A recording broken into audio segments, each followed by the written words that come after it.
Hepiniz belanızı bulacaksınız. He, bak hele. Boncuk gözlerin öyle demez ama korkudan gözünün feri gitmiştir. Sen hele bir düş önümüze. De o devrilesice boyunu bir görelim. Heh.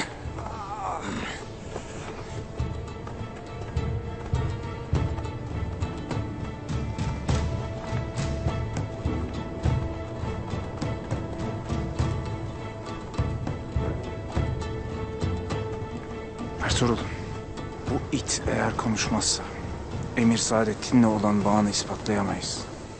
Bizim ispata değil, Emir Saadettin'i diz çöktürmeye ihtiyacımız var. O gün de er ya da geç gelecek.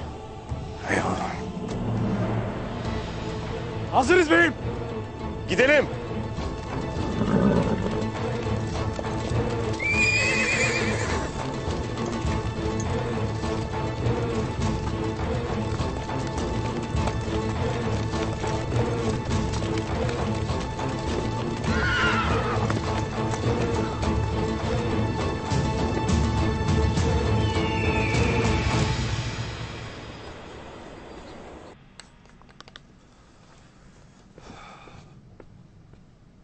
Buyur beyim.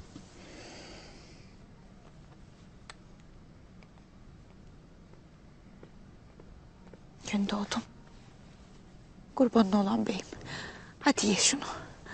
Aç ağzını.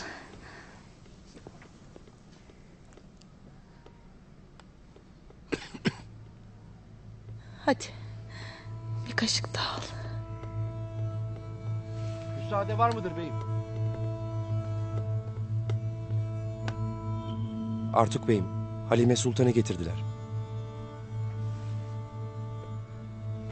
İshak. Sen burada Selcan Hatun'la kalasın. Bu ilacın tamamını Gündoğdu Bey'ime içiresin. Merak etme beyim. El Şafi'ye yüzü suyu hürmetine. Beyimin tek debası bu mantarlardı Selcan Hatun. İnşallah iyi olacaktır. İnşallah Artuk beyim. İnşallah.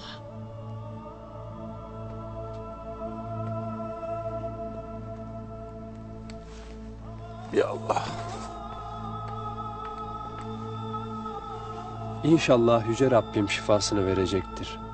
Küllün min indillah. Her şey Allah'tandır Selcan Hatun. İnşallah İshak derviş. İnşallah.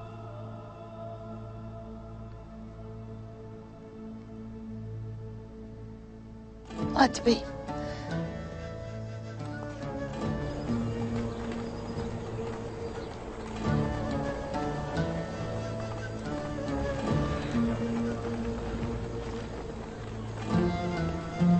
Dayan Halime. Yalvarırım dayan Halime. Sen de ben de iyi olacaksınız. Ana. Kızım tamam. Tamam geçecek. Gel Halime yalvarırım dayan. Geldik. Yavaş olasınız. Sakın ola sarsmayasınız. Yavaş. Gündoğdu nasıl artık bey? Selcan Hatun şifasıyla tam vaktiyle yetişmiştir Hayme Hatun. İnşallah iyi olacaktır.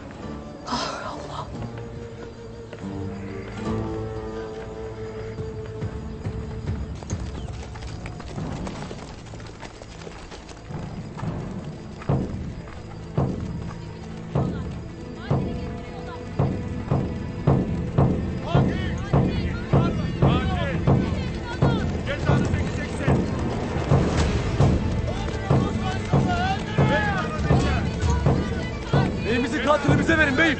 Verin onu bize.